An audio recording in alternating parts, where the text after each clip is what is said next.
Izwi lokuqala likaJesu esonqameni lezulu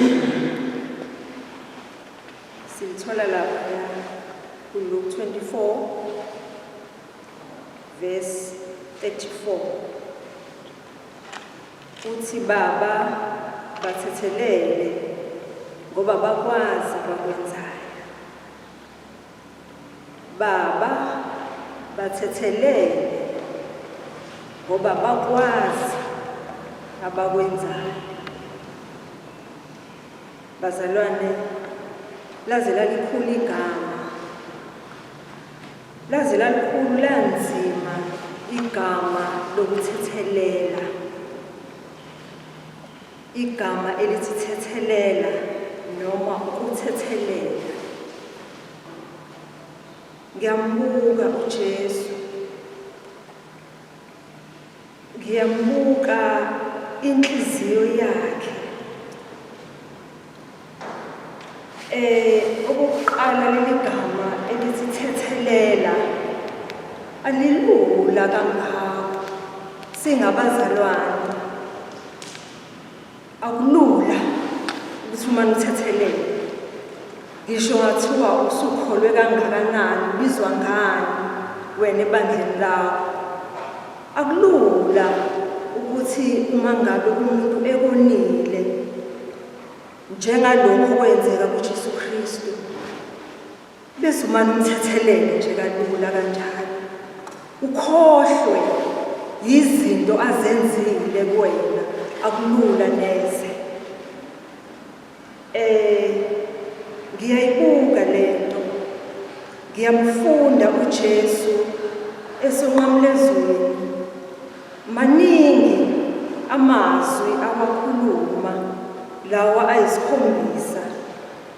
Kukhona engaqala ngawo, mhlawumbe wayengathi ngomile ngoba siyamthola uhambo olude uJesu behamba naye amasosha noma amabutho namabusi bebheke eGolgotha lapho uJesu eyonqanyulezwa khona.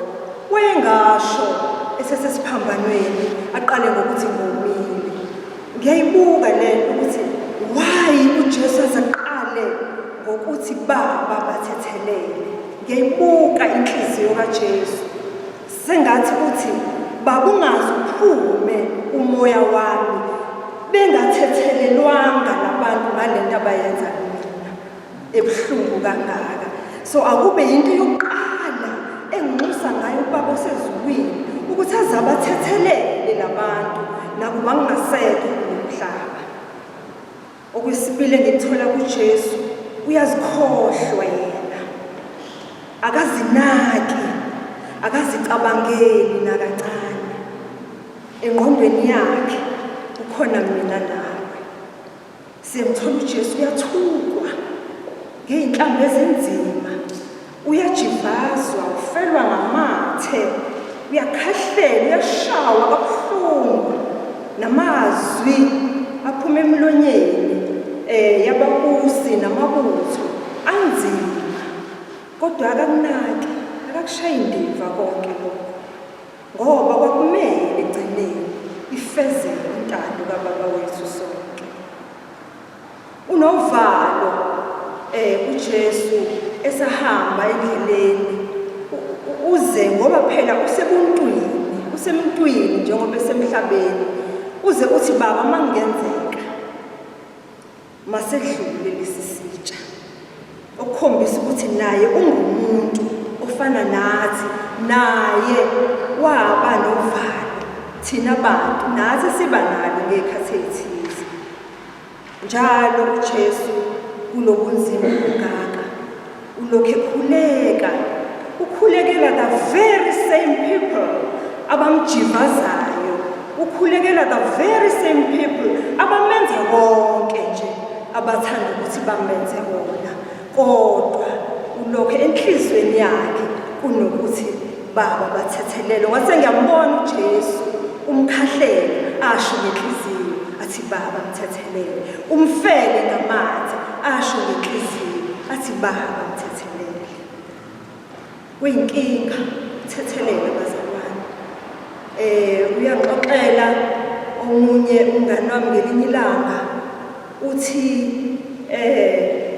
nginenkinga yomuntu owayengonile engone azi futhi sihambe endleleni uyazi ukuthi ungonile kodwa ngiyabona manje siyahamba isikhathi ngoba manje asisakhulumisani naye angisayi komukela isakramente elingcwele kakhulu laseLathini ngenxa yokuthi khona sibambelene naye uthi hayi bese ngiyayidela ngelinye ilanga ngiye kumpristi wami ngithi baba kunenkinga kanje angisamukeli ngoba manje angisakhulumisani nosibani owangona uthi wathola igama elilodwa umfundisi wakhe umpristi wakhe elokuthi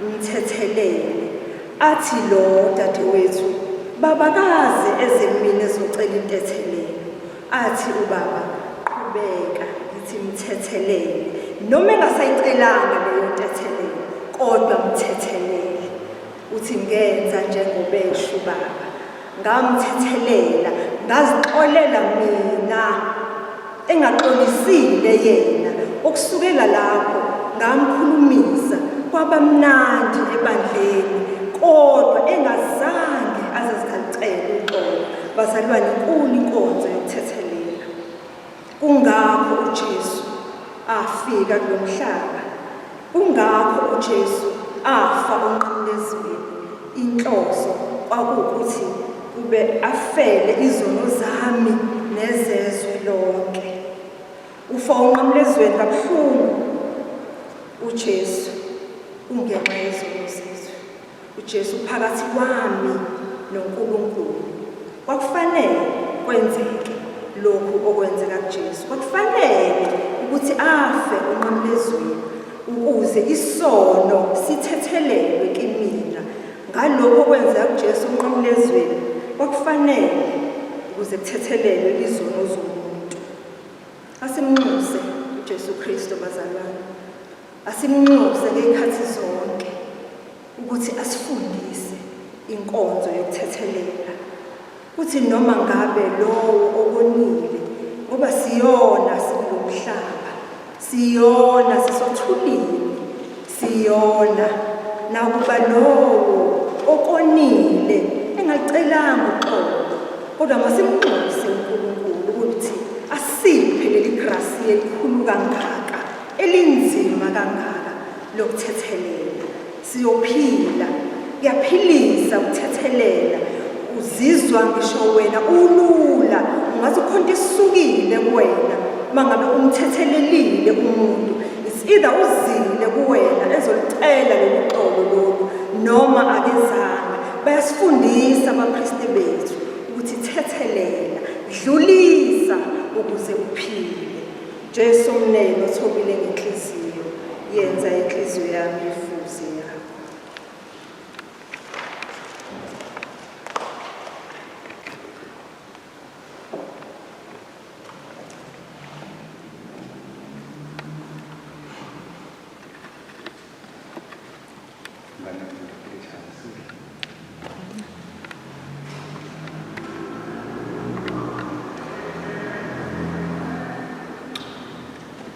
Izwi lesibili likaJesu esonqamlezweni. Ngiqinisile ngithi kuwe namhlanje uzokuba nami eparadise. Ngiqinisile ngithi kuwe namhlanje uzokuba nami eparadise. Leli lizwi litholakala Luke chapter 23, verse 43.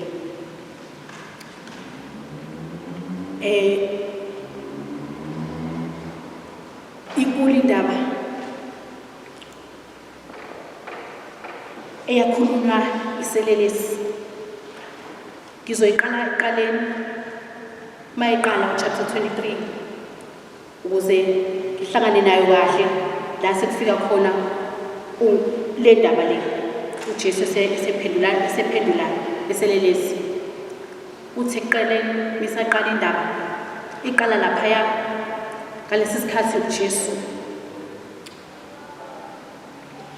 eyiswa phambi kaPilato nangiya sebemshayile-ke sebemenze konke iqulu labantu elambambayo lamshaya lamenza konke selimyisa kuPilato ukuba amnqamleze. Sithola uma ngabe befika kuPilato bafika kuPilato bayamangalela ngamacala abambeka wona. Kepha ngalesikhathi befika kuPilato mesezwile ngabakushoyo ngaye ngoba okokuqala bathi lo muntu lo basho bayamkhoma ngiyacabanga ukuthi babemkhoma ngisho ukumkhoma bemhlohloloza bethi lo muntu simfumanise edukisa abantu esizweni sakithi ukhuluma abantu basemhlabeni abadalwe uNkulunkulu kepha bathi kuJesu oyindodana kaNkulunkulu lo muntu lo simfice edukisa abantu esizweni sakithi. Lo muntu lo uthi kubantu nguye onguKristu. Nangempela uPilato esezwa lokho uPilato waphendukela kuyena uJesu uyambuza ukuthi ngabe nguye yini uKristu inkosi. uJesu akananazanga immediately wamphendula uPilato uthi usho kahle nginguye. uPilato immediately futhi washo ukuthi mina ngimfumana icala lomuntu. Kepha ngenxa yobukhuni beyinhliziyo zabantu zwakala abantu beqinisa kakhulu sebe-eda okunye-ke manje phezu kwaloko sebekushiwo ngoba bebona ukuthi uPilato akayenzi intando yabo le abafuna ukuthi kwenzeke yona. Bathi futhi lona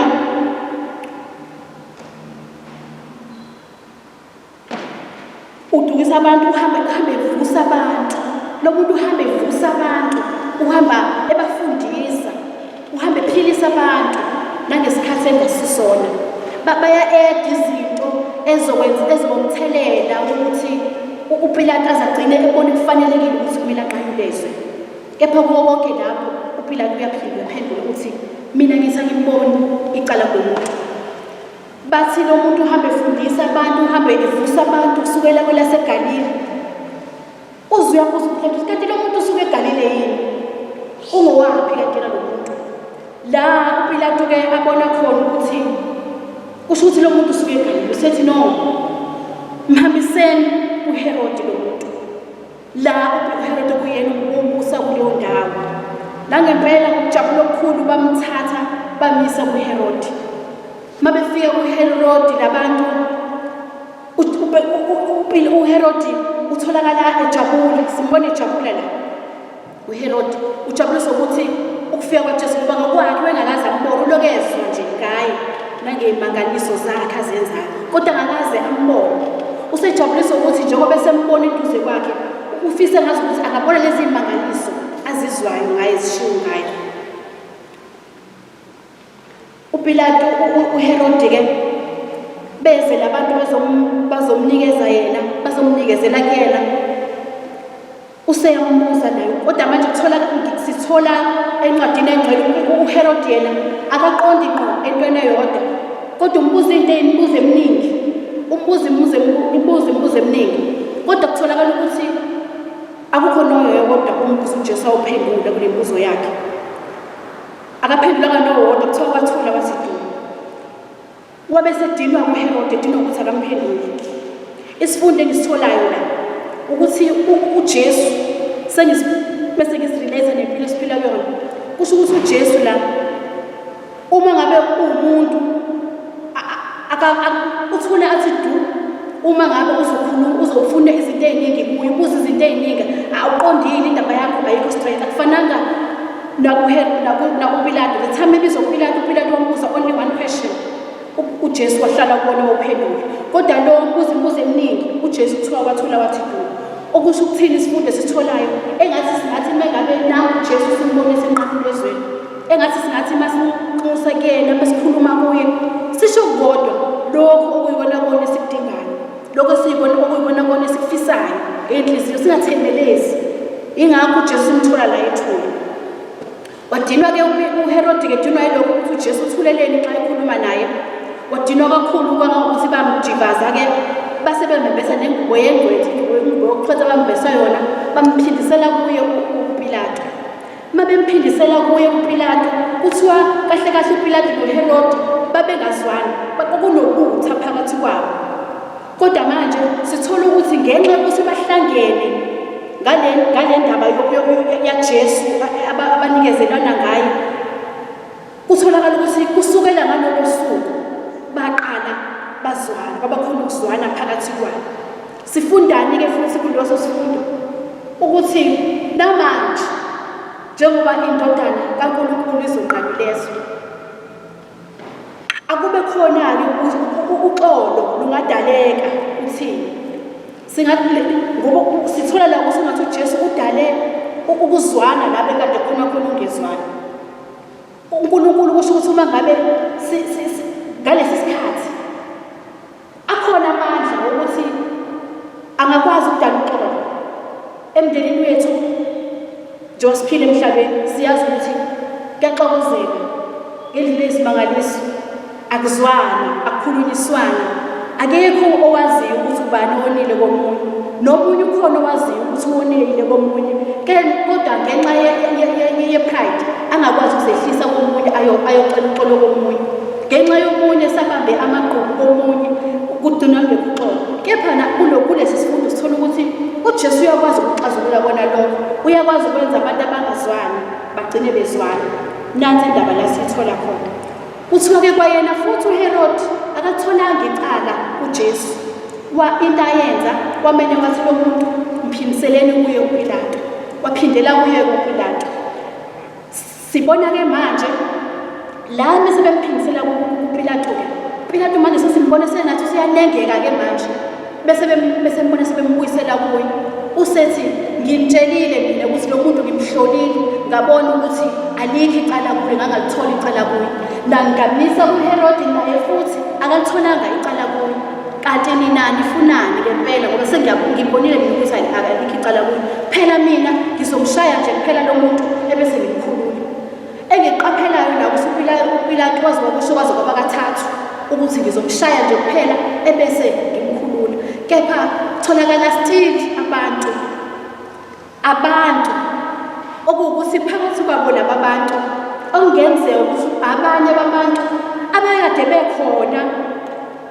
emavikini edlule bequlosana bemdumisa lo muntu bendlala ngisho ingubo zabo phansi bethi uyindodana kaNkulunkulu kepha the very same people manje sebebonakala sebemlahla sebethi-ke manje kufanele ukuthi anqanyulezwe Pilato uzuphinda kathathu uthi mina angiliboni icala kulo muntu hhayi-ke ihamba indaba kuze kufike la uJesu eseyiswa khona esiphambanweni mengabe uJesu ngakhathi eseyiswa esiphambanweni ngoba uPilato wavela abanikela kubona wathi uyenzani lokho enikubonayo ngoba mina wageza sakhe izandla mina ngikubona icala lo muntu uyenzani lokho enikubonayo uthema ngabe sebehamba naye-ke behambe bemkhahlela-ke bekwenza konke okubuhlungu kuye bemthwesa nomqhele wameva esevuza igazi enjalo tholakala naba abantu besifazane babhizi bayakhala bayamkhalela uJesu kepha manje uJesu ubonakala ebaduduza labantu besifazane abantu besifazane ningangikhaleli mina ningabenzi sangikhalela uJesu wayeseyibona indlela yakhe ukuthi vele kufanele kupheleliswe umsebenzi wokuqalile usethi ningangikhaleli mina kepha yikhaleleni nina nabantwana benu sengiyambheka uJesu mayesho njalo ukuthi nakho kwayimanje esimeni ekuyisona manje engathi ngiyabheka siyisizwe engathi uJesu usho njalo ukuthi nakho sibhekele nesifo ezosiqeda sonke ezweni ngathi uJesu uyasho ukuthi ningabe nisahlala-ke manje nibheke mina onqanyezweni ngoba mina umsebenzi ngiyawazi okufanele ufezeke ekugcineni kepha nina bhekani abantwana benu hlalani phansi nikhulekele nabantwana benu ukuze lesi sifo enibhekene naso sidlule. Ngathi uNkulunkulu usho njalo ukuthi engathi singathi uma sifike kuleso sigaba sicabange lokho. Kepha manje lokho kokungithusayo ukuthi ngempela izinto eziningi ezazenzeka ngalesi sikhathi izinto ezenzeka ngempela manje okusho ukuthi sekufika sona leso sikhathi kwasho ukuthi ey'nsukwini zokugcina zizokwenzeka. Ngalesi sikhathi uJesu behamba bemenza konke lokho bemkhahlela kuthiwa kukhona abantu ababehamba bemile bebukela. Kulaba bantu akekho noyedwa okhuzayo, akekho noyedwa ofakazayo ukuthi lo muntu akanacala, kepha bonke labantu babonakala bebukela. Lento eyenzakalayo kuthina manje abantu siyama sibukele kwenzeka izinto ezibuhlungu kubantu size sirekhode sishuthe instead ngabe siyasiza ngabe kufanele siyasiza ngabe kufanele sibiza amaphoyisa siyariposa senzani, kepha sibonakala sibukela sishutha engathi lento le kwenzeka exactly lento le ekakhulunywa ngakuqaleni. Nako-ke manje sisihamba sesifika lana-ke manje sesifika khona uJesu sebeyamphanyela ngempela enqamlezweni. The time bemnqamleza lesi iBhayibheli uJesu wabekwa kwamangelo phakathi nendawo. Kwakukhona izelelesi ezimbili ngapha nangapha semphahleni. Kuthiwa kukhona sokuqala. Lesi sokuqala into engiyifundayo nje kuqala ngalesi sokuqala. Silo muntu lo ongakwazi ukuyibona ukuze bakhe, lo muntu lo ongakwazi usibona isono sakhe, ongakwazi futhi ukuyisola ngobona kwakhe. Sibonakala lesi soni masimbona uJesu. Qala nje before sifike lapho ngibona mina engathi lezi zombili zazivele ziyabangana. Mangabe uyibheka inkulumo yazo engathi zazabangana, lamacala zaziwenza zizombili zazana. Futhi engathi-ke mangibheka kahle zazilazi iqiniso zazibanza uNkulunkulu. Ngoba ngibona mangabe sithi lesi sokuqala ngokudelela okukhulu samhlambalaza uJesu sithi wena ngathi sasimkhomba futhi ngathi ngoba akusikwazanga nokumkhomba kusho ukuba sasinamandla babevele sebephanyekiwe ukuba sasinamandla okumkhomba sasimhlohloloza ukuthi kodwa wena uthi awuyona kambe wena indodana kaNkulunkulu, awuyena wena uKristu na, sithi sisindise wena-ke kanye nathi. Kahle lana siselelesi engikubonayo hhayi ngoba sithi uJesu akazisindisi, ngoba sizicabangela sona ukuthi uJesu akasindisi ebese sindisa kwasona. Ke manje mangabe sembona-ke sasibona umngani waso usethi umngani waso nawe ngathi ukuthi lo munye nawe kodwa mngani wami ulazi iqiniso. Ukwazi kanjani ukuthi ukhulume kuNkulunkulu umuntu kaNkulunkulu omkhulu kangaka ebethelwe kanye nathi thina sibe sizazi izono zethu sibethelelwa zona yena enganacala na? Kwenzeka kanjani? Ungakwazi kanjani ukwenza kanjalo? Sibona la usethi lesi selelesi masithola isifundo lo munye wakwazi ukubona icala lakhe ekugcineni uNkulunkulu wabe semthethelela. Sesizwe lapho kuJesu eseqhamuke seshoke esethi seliyashokelele elinye-ke isela lesesibili sinqame sibuza umngani waso ukuthi kanti nawe umesaba uNkulunkulu? Sesiyayigcelela kuNkulunkulu siyazehlisa sibona ukuthoba la eselelesini sithi Jesu ngikhumbule nxa usufika embusweni wakho. uJesu kuthiwa lapho akananazanga nakunanaza, kepha wezwakala ethi ngiqinisile ngithi kuwe namuhla ngizakuba nawe eparadise. Esisifundo esisitholayo ukuthi uJesu akazange asho ukuthi ngizakuba nawe ngelinye ilanga, asho uthi namuhla. Isifundo esisitholayo ukuthi uma ngabe sizisola ngezono zethu, sibone ububi bethu, sibone amacala ethu, sicela futhi uNkulunkulu ukuthi asithethelele ngawo, uyakwazi ukuthi asithethelele. Ngoba la uma ngabe ethi lo omunye othi ngiqinisile ngithi kuwe namuhla ngizoba nawe, ekugcineni isifundo sithola ukuthi abantu singahamba sibe babili noma sibe yigroup sidudane ngobubi, kodwa ekugcineni sifanele sihlale sisemqondweni sibe lento yodwa ukuthi ekugcineni ukufa kwethu asizukuphi, indlela zethu azizukufana, ngoba ekugcineni kubiza ukuthi wenze njani ngaleso sikhathi sekufike ekufeni. Ngenzeka ukuthi sihambe nawe senze okubi sakhohlisana senze okubi kodwa mina ekugcineni ngalibona iphutha lami ngalibona icala lami ngaxolisana ngabuyiselana noNkulunkulu. Wena waqhubeka lapho la ekade sigcine khona.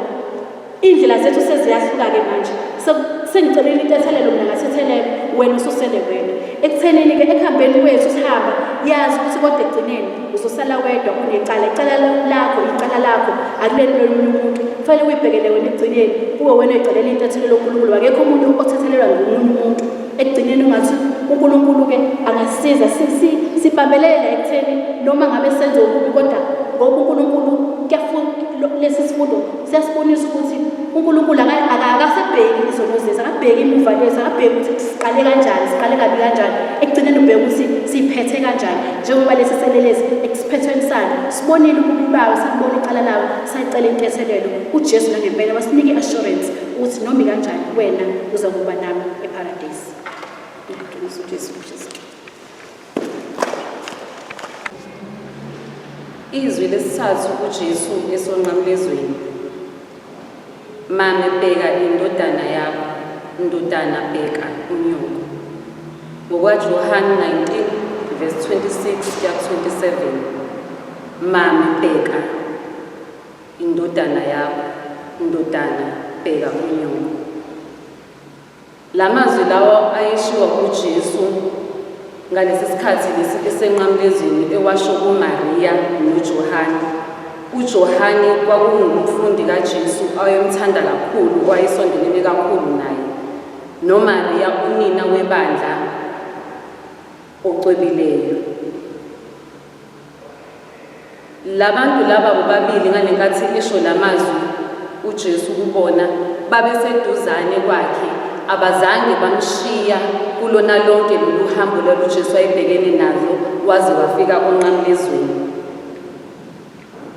Kulesi sifundo lesi njengoba uJesu esho lamazwi ethi mame bheka indodana yakho, ndodana bheka unyoko. uJesu unikela unina kumfundi aphinde futhi anikele umfundi kunina. Okungukuthi thina siyanikelwa ebandleni nguJesu.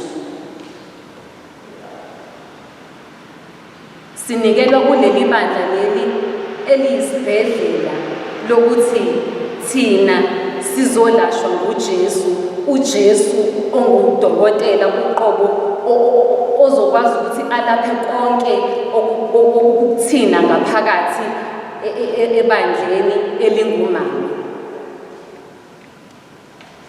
Ngithi mengicabanga ukuthi fanele sibheke umame sinikele ngakho konke okwethu sibheke kuye ngala okwenze njalo yena umame uzokwazi ukuthi abheke thina singabafundi bakhe. Ngivukelwa yiculo elingisondeza kakhulu naye umame elithini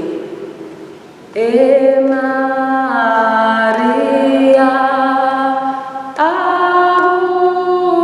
awungizwe mina mntwana wakho ompofu ngisekude nawe mame ngisahlezi osizini ngisekude nawe mame ngisahlezi osizini.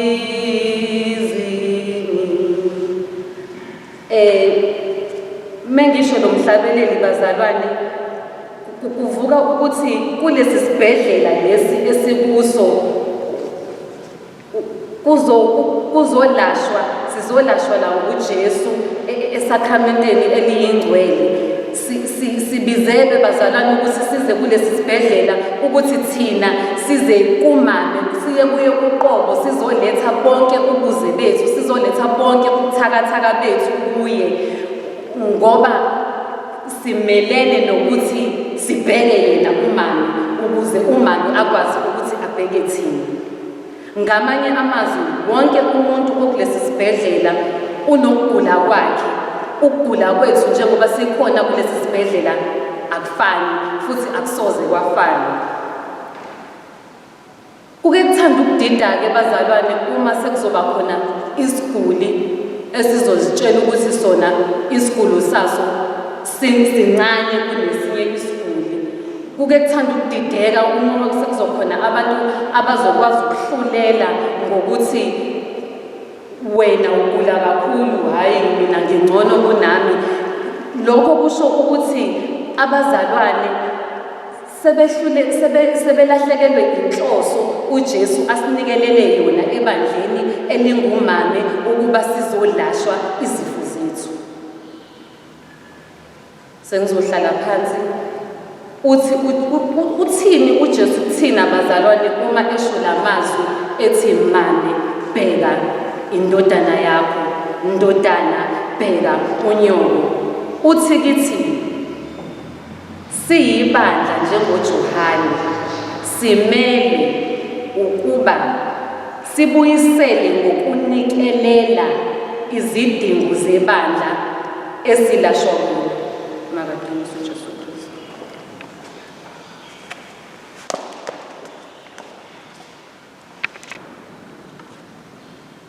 Izwi esini, uNkulunkulu wami, ngishiyeleni na?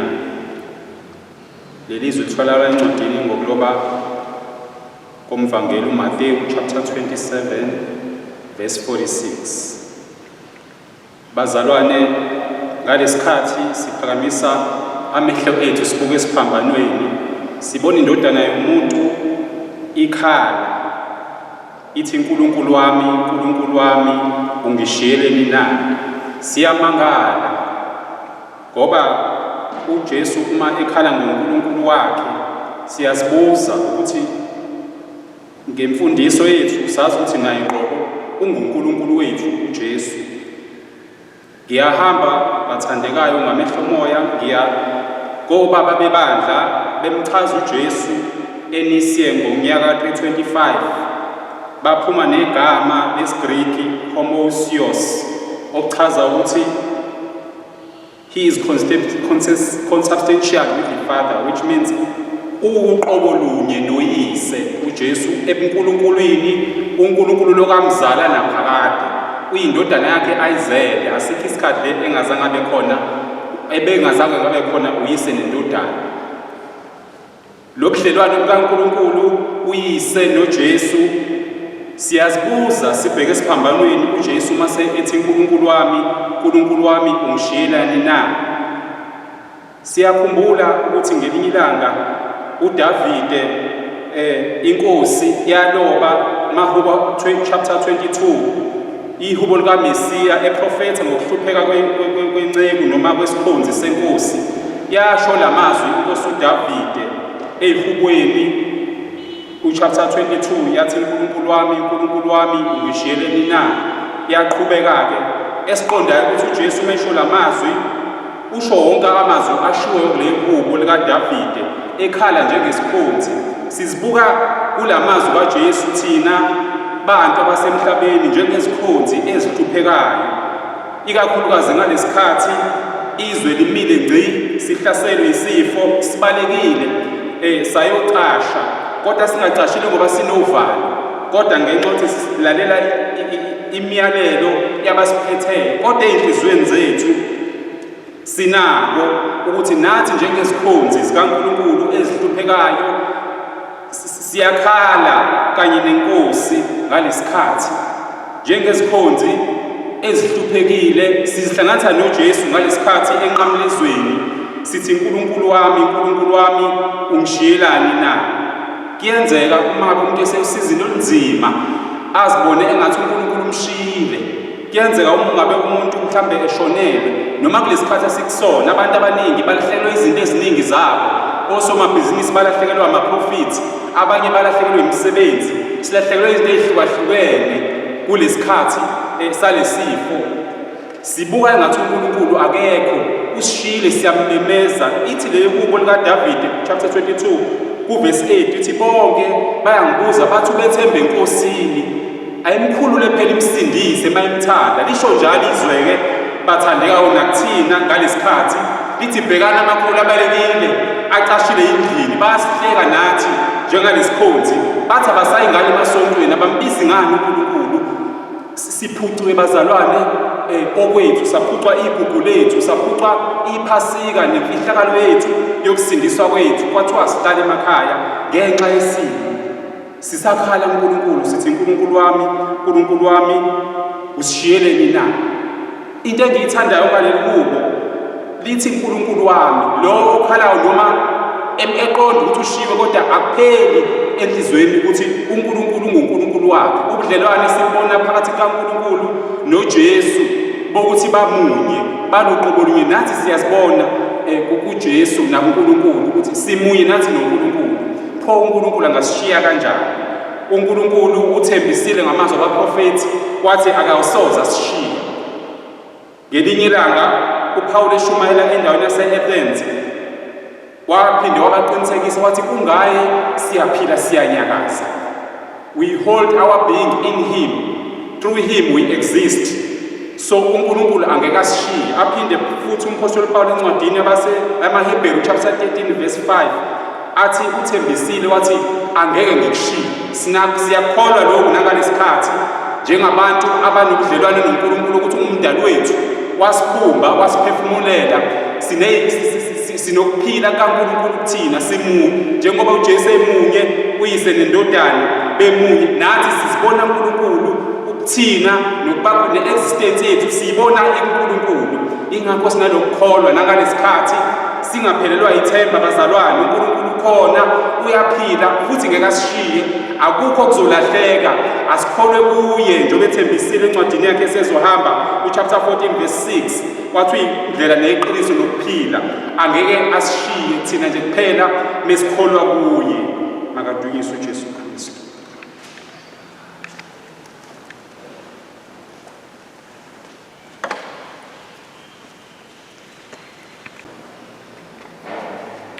Izwi lesihlanu uthi uJesu ngomile. Leli izwi litholakala encwadini ekaJohane 21 uverse 28. Inkosi yamakhosi ithi yomile. Siyabheka bazalwane uma inkosi yamakhosi ukuthi thina ke leso obani some kangakanani thina esisemhlabeni onje obuhlungu lobuhlobo.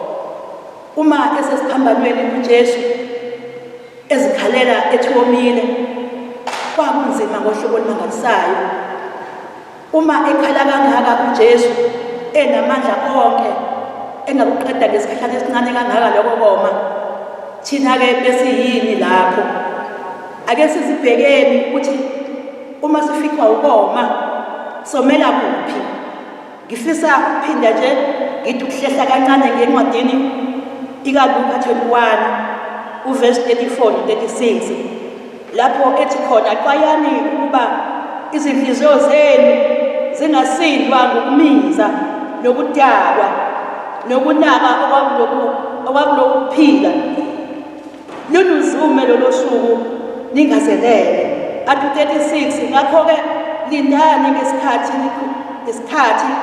nikhuleke ukuba nibe namandla okuphepha kuko konke lokhu okuyakwenzeka nawo kuma phambi kwendodana yomuntu. Uma sikwazile ukuba sithi masikwenza esikwenzayo, igama elithi ukuminza ungalichaza noma ingayiphi indlela. Uningi ukuminza esikwenzayo sabazalwane. Ungacabanga wena ukuthi ukudla kuphela. Zonke izinhlobo zezimo uma ususenze kakhulu ukuminza ngamanye amazwi into osuyenze kweqa ezingeni lomphefumulo wakho noma lomzimba wakho. Uma senze izinto asizenze siqashe kodwa ikakhulukazi somele uNkulunkulu. Uma sesizenza lezi zinto sesishona kuzona kakhulu siyeqisa uzoba siyamiza seseqisa ekuzenzeni bese singakwazi ukuma ngosuku lokugcina. Uthi-ke u-36 ngakho-ke lindani ngesikhathi nikhuleke ukuba nibe namandla okuphepha kuko konke lokhu okuyakwenzeka nokuma phambi kwendodana yomuntu. Sizohamba-ke sihambe siphephe uma senze kahle, uma sikwazile ukuphepha ukwenza kahle, sangamiza sangangcebeleka kakhulu, simele ekomeni ezwini kaNkulunkulu, somele izwi kaNkulunkulu, singomeli zonke izinto ezisemhlabeni. Siyophepha, uyasithembisa ukuthi siyophepha, sikwazi ukuba sibe naye ngesikhathi sekufika yena, sime naye ngesikhathi indodana yomuntu sifika. Engathi bengasisiza uNkulunkulu kulezi insuku, somele izwi kaNkulunkulu ngohlobo olumangalisayo.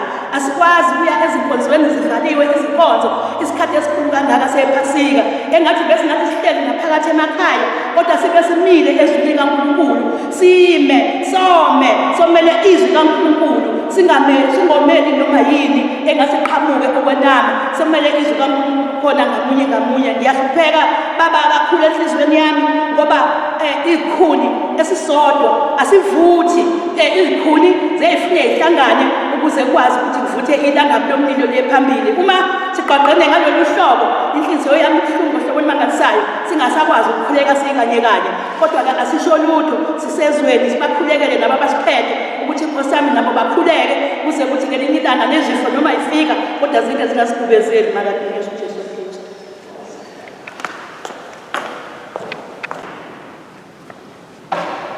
Kufeziwe amazwi kaJesu lawo awakhuluma izwi lesithupha lika number 6. Kufeziwe,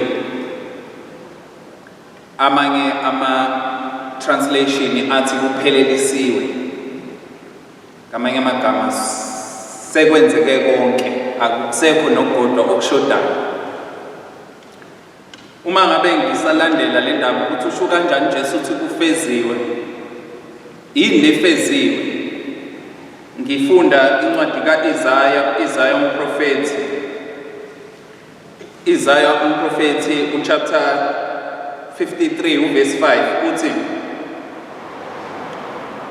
uverse 5 uthi, yebo yalinyazwa ngenxa yeziphambeko zethu, yaxhotshozwa ngobubi bethu, isijeziso sasiphezu kwayo ukuba sibe nokuthula, nangemvimbo yayo siphilisiwe thina. Ngifuna le ndaba ukuthi uqonde ukuthini uJesu mayethi kufeziwe. Ngemvimbo yakhe siphilisiwe, futhi ukuphiliswa kwethu kuphelelisiwe. Ngemvimbo yakhe sesinokuphila okuchichimayo. uJesu usinikeze impilo yokomzimba, ikakhulukazi yokomphefumulo, ngokufa kwakhe nangokusihluphekela kwakhe. Usinikeze impilo uJesu nangemfundiso zakhe. Ngesikhathi ekhuluma nowesifazane waseSamariya, wathi owesifazane esahambe sayobiza abakubo edolobheni lakubo, ethozani nizobona ungitshele konke. Bafika abafundi bakaJesu bethi, Rabi, idla, bezomlethela ukudla. Wathi uJesu, nginokudla engikudlayo mina. Ukudla kwami kungukwenza intando yalowo ongithumileyo, ngifeze umsebenzi wakhe. Nangemfundiso zakhe uJesu siphilisiwe. uJesu futhi ukufezile, akukho angasifundisanga khona, akukho angasinikezanga khona okungasisiza ukuthi sicwebe sibe abathandekayo phambi kaNkulunkulu. Usifundise konke. Nasezifweni njengoba sikhala ngisithi kunezifo, konke lokhu uJesu uthi ngikwenzile, ngikulaphile konke lokho. Njengoba sikhala sithi kunendlala ezweni, abantu bayafa indlala, uthi uJesu konke lokho ngikucovered, ngikuphilisile. Akukho nokukodwa uJesu angakufela ngesiphambanweni. Wafela izifo zethu, ubugqila bethu, ngisho nokuhlupheka esibhekene nakho, konke lokhu uJesu wakukhava ngokufa kwakhe. Into esingayithandazela namhlanje engifisa ukuthi sihlale sinayo enhlizweni zethu, umkhuleko ukuthi Jesu uyandisa ukukholwa kwethu. Jesu uyandisa ukukholwa kwethu ngoba ukholo lwethu luncane lenza ukuthi singaboni ukuthi siphilisiwe. Ukholo lwethu luncane lenza ukuthi singaboni ukuthi zonke lezi zinto uJesu wabethelwa esiphambanweni ukuze sithole impilo thina. Siwuthandaze noJesu nabafundi bakaJesu bake beza kuye mawufunda ngokukaLuka chapter 17 verse 5. Beza kuJesu bathi, Lord, increase our faith. Bethi yandisa ukukholwa kwethu. Kuncane ukukholwa kwethu kwenza ukuthi singaboni. Kanti iBhayibheli nompostoli Paul uyasho ukuthi thina vele asihambi ngokubona kodwa sihamba ngokukholwa thina. Uma ngabe sihamba ngokukholwa, akudingi ukuthi size sibone ngamehlo enyama ukuthi ngempela siphilisiwe. Ngisho uzizwe ukuthi awumnandi emzimbeni, kodwa kufanele uhambe njengomuntu ophilayo. Ngoba uJesu bazalwane wafa ngenxa yethu, wasisuzela ukuphila kwangempela, hayi ukuphila nje kwala emhlabeni kuphela. Izwi kaNkulunkulu bazalwane ngelinye ilanga uPaulus asho athi uma ngabe nina ningabathembele kuKristu kule mpilo yala emhlabeni kuphela, ningabokukhalelwa kunabantu bonke. Thina asithembele kuKristu ngoba sithi sifuna ukubona sesiphila ngempela ezifweni, noma sithi sifuna ukubona ngoba sesicebe ngempela. Sithembe kuKristu ngisho nakwelizayo bazalwane. Sithembele kuKristu ngisho nakwelizayo. Uthi umpostoli Paul mekhuluma kwabaseKorinte uthi ukuphila kwenu kufihliwe kanye noKristu. Ukuphila kwenu kufihliwe kanye noKristu. Asizuhamba ngokubona kodwa sizohamba ngokukholwa. Sinayo lempilo bazalwane kodwa ifihliwe kanye noKristu. Uzathi umpostoli Paul mhla evela yena kuyobonakaliswa ukuthi ngempela singabaphilayo. Mhla evela okwamanje sisazobonakala sifana nawo wonke umuntu nje. Okwamanje sisazobonakala sigula njengawo wonke umuntu. Kodwa thina siyazi lento ngaphakathi kithi ukuthi sinakho ukuphila. Abanye baze bahleke masihlabelela sithi ithuna linqotshiwe. Athi omunye usho kanjani ukuthi ithuna linqotshiwe nibe nisashona nisangcwatshwa nikholwa. Abazi ukuthi ukuphila kwethu kufihliwe kanye noKristu. uJesu bazalwane wafa wafeza wonke lo msebenzi wempilo. Yikona lokuthi okwamanje akakabonakali esiyikona ngempela. Kuyobonakala mhla evela esikholwa uye. Ngoba ngelinye ilanga bazalwane uzofika. And kumele sithandazele lento ukuthi Lord increase our faith. Singabi nakho ukungabaza ngalezi zinto uJesu asesizuzele zona ngokufa kwakhe. Akadlali uJesu mayethi ufezile. Ufezile ngempela umsebenzi wosindiso lwethu. Thina ngisho ngifuna ukuthi bazalwane ngisho noma sihamba kodwa ake sihambise kwabantu abaphilayo. Singahambi sibalisa ngeenkinga, sibalisa ngezifo ngoba thina ukuphila kwethu vele kufihliwe kanye noKristu. Okwamanje nje kusazobonakala sengazi ukuthi sifana nawo wonke umuntu, sigula kanye nawo wonke umuntu, sihlupheka kanye nawo wonke umuntu, kodwa siyazi ukuthi impilo yethu ifihliwe kanye noKristu. Uthi uJesu bazalwane kufezile. And uyabona kuyenzeka ngisho emcimbini kuyenzeka ukuthi nikhale ngendlala ukuthi awusafa indlala, hayi ngoba kungekho ukudla, kufihliwe mhlambe emakamereni athini. Kukhona ukudla kodwa manje kufihliwe, kuzofika isikhathi la kuzophakwa khona. Hayi ngoba kungekho kudla noma mhlambe ngoba nilanjisiwe, kunesikhathi esinqunyiwe sokuthi hayi sekuyisikhathi sokuphaka manje. Nathi bazalwane sihamba sinalelo themba ukuthi impilo yethu ifihliwe kanye noKristu. Noma ngabe zikhona izifo ezikhona esikhala ngazo namhlanje, kodwa impilo yethu ifihliwe kanye noKristu. uJesu bazalwane wasizuzela konke esiphambanweni. Kukhona amazwi engiwathandayo ahlala eshiwo mangabe kuyiphasika ngesikhathi kuyihubo lekhandlela lephasika. Amazwi athi hayi ngesikweletu sika-Adamu okwakungathi sasifuneka, amazwi athi sengathi ngisho necala sengazi ukuthi icala liyinhlanhla ngoba leli cala lasenza sakwazi ukubona lo msindiso nothando olungaka. Kwakhululwa bazalwane umuntu owayeyisigqila, kwakhululwa isigqila mina nawe kwazoboshwa uJesu. Kwafanele kufe mina kodwa uJesu wafuna ukusithatha leso sikweletu kube uyena ofayo endaweni yethu. Sengathi bazalwane uNkulunkulu angandisa ukukholwa kwethu ukuze sizokwazi ukuthi thina uJesu sizuzele konke okwethu nje ukuthi nje sibe nokukholwa ngoba ukukholwa kuyisandla sokwamukela lezi zinto. Ukukholwa kuyisandla sokuthi sikwazi ukuthi sihambe sazi ukuthi lezi zinto zikithi akuzona izinto ezisazokwenzeka ufeze konke uJesu. Ngalamazwi makadunyiswe uJesu Kristu kuze bephakade. Amen. Makadunyiswe uJesu Kristu. Ilizwi lokugcina litholakala encwadini kokubhala kukaMvangeli Luka 23 verse 48 elifundeka kanje. uJesu wamemeza ngezwi elikhulu wathi, Baba, ezandleni zakho ngiyawubeka umoya wami. Eseshilo lokho wafa. Uthi umbhali kwakumnyama emhlabeni wonke ngehora lesithupha kwaze kwaba ihora lesishiyagalolunye. Indwangu yethempeli yadabuka phakathi. Athi ubhala kahle uma ekhuluma ngendwangu yethempeli athi ukuvuleka kwayo savuleleka thina sonke abakholwayo amasangezulu. Bathi abakhuluma kahle uma bemchaza uJesu besonqamula ezweni.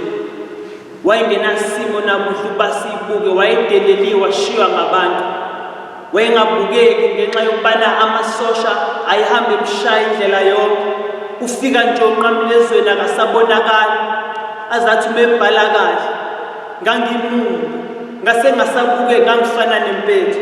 Ngamuzwa umprofethi uIsaiah ekhuluma ngaye ethi pho thina sizakuthini-ke ngaye ngoba sike sambona meshayo sathi akashawe ngoba uJesu senguThixo.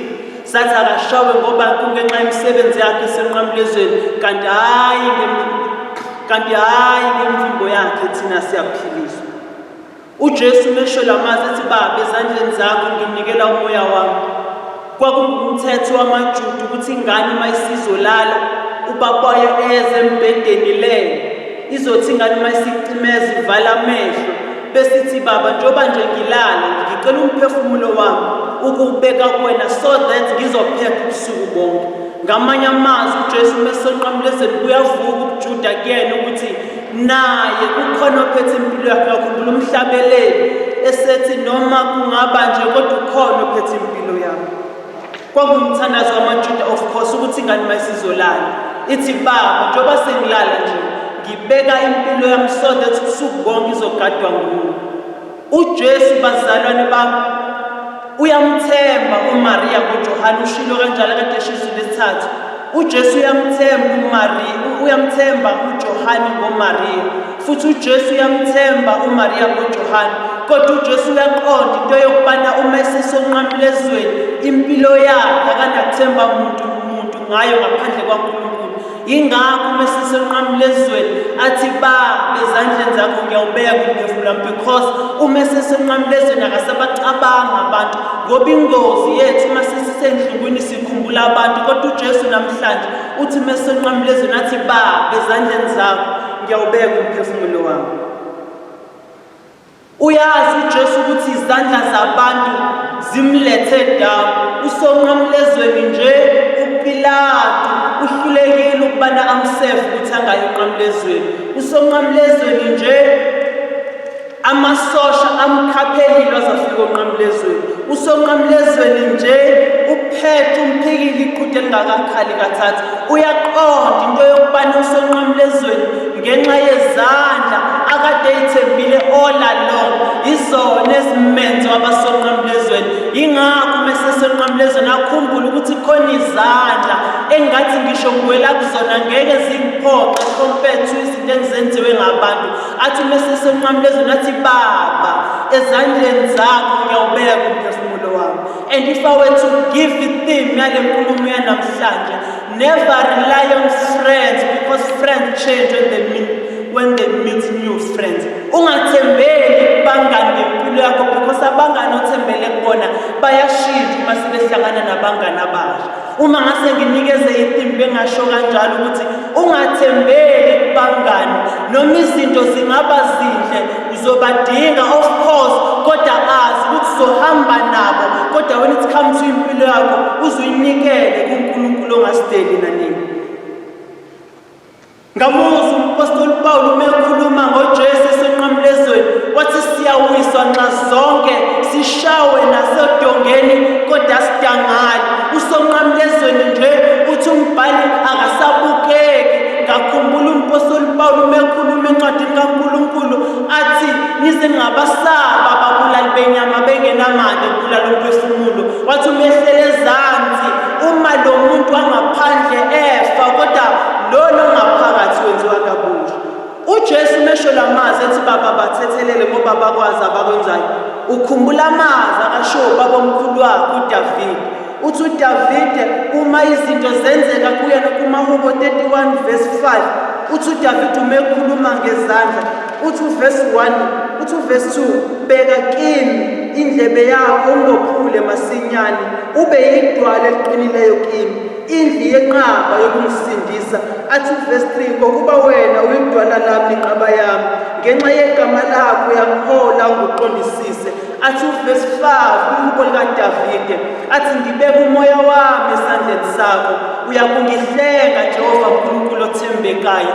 Ngamanye amazwi uJesu mesenqamlezweni ukhumbula uprofeta, ngamanye amazwi uDavide uma ebhala kwiTestament elidala uprofeta into ezoshiwo uJesu ngelinye ilanga mesenqamlezweni. Ngamkhumbula futhi lo David umekhuluma ngesandla uNkulunkulu amthembile ukubani uzobeka isandla sakhe kuyena. Athi uDavide ngelinye ilanga uma kufika umprofeti uGadi kuyena ngenxa yolaka kaNkulunkulu afuna ukulifaka esizweni samaSirayeli. Athi umprofeti umefika kuDavide athi Davide khetha izinto zintathu uNkulunkulu umthumile kuwena. Khetha into yokuqala, uzoba nendlala, isizwe sonke saka-Israyeli kuzoba nendlala for 7 years. Athi okwesibili, izitha zakho uzozibalekela for 3 months. Athi okwesithathu, 3 days kuzoba khona isifo esingalapheki. Wathi umprofeti kuDavide khetha, Davide mfoka Jese, wathi uDavide none of the above angikhethi lutho. Wathi umprofeti ufuna ngenze ngokuthi kulindile ezulwini, ufuna impendulo. Wezwakala uDavide ethi nginosizi kakhulu mangiwele esandleni sikaJehova. Uma ngiwele esandleni somuntu kungcono ukuwele esandleni saJehova, ngoba isandla sikaJehova sona silungile futhi sithembekile. Wezwakala uDavide umesebona ukuthi uNkulunkulu uyamsiza ezimeni abhekene nazo. Wezwakala esethi uDavide ungizungezile ngasemuva naphambili, wangagcina ukwenze njalo, wabeka isandla sakhe phezu kwami. Ngamanye amazwi uJesu mesenqamlezweni ukhumbula amazwi uDavide akakhuluma ngawo. Ngamuzwa umezikhalela noThixo, umezikhalela ebona uJesu esenqamlezweni umprofeti uIsaiah wathi bantu bami nginenzeni na, ngoba benigula nganilapha, benilambile nganenzela ukudla, beningenamuntu ngaba umhlobo khona ngishiyelani na. Kanti intoni enginganenzelanga yona kufanele nginenzele yona na? uJesu mesenqamlezweni ukhumbula lokho ukuthi abantu abehamba nabo ebudeni bendlela bamlethe down. Ingakho senqamlezweni, ingakho uma ngithi kwitheme yami, never rely on people because they change when they meet new people. Waphendula uDavide wathi ngingabalekela kuwe Nkosi, ngaya kuphi na? Ngoba naphezulu ezintabeni nangu wena, naphansi emfuleni ukhona wena. Ngingabalekela kuwe, ngaya kuphi na? Ngoba nasebumnyameni ubumnyama bukukhanya kuwe. Ngingabalekela kuwe, ngaya kuphi na? And bazali bami abakhona, hamba nje nabantu hamba nabo, kodwa bazokujikela ngelinye ilanga. And sikhonza thina umanqanqa insimbi ezinyo ovula kungavali umuntu, ovala kungavuli umuntu. Uyena namhlanje uJesu uma esezofa uthi asibeke impilo zethu ezandleni zakhe.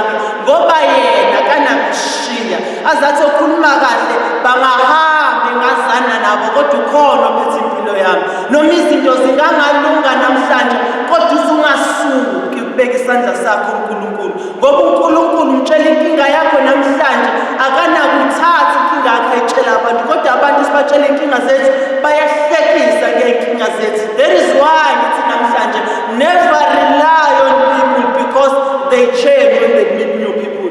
Ingakho uJesu namhlanje uthi amdani ukulaya kubantu, ngoba abantu akade ngihamba nabo ngibaphulukisile, ngabanikeza isinkwa badla, ngahamba nabo ngathi kwabanye hamba ukholo lwakho lukusindisile, abanye kade benochoko baphila, kodwa namhlanje ngisonqamula ezweni, they are nowhere to be seen. Ingakho ngithi Baba, ezandleni zakho ngiyawunikela umphefumulo wami. Uke wafakaza uPetru ngelinye ilanga, uma efuna ukubeka impilo yakhe uJesu ngelinye ilanga, uthi uPetru mesemfuleni, wazwakala uPetru esethi, Jesu uma kunguwe isho ngize kuwena.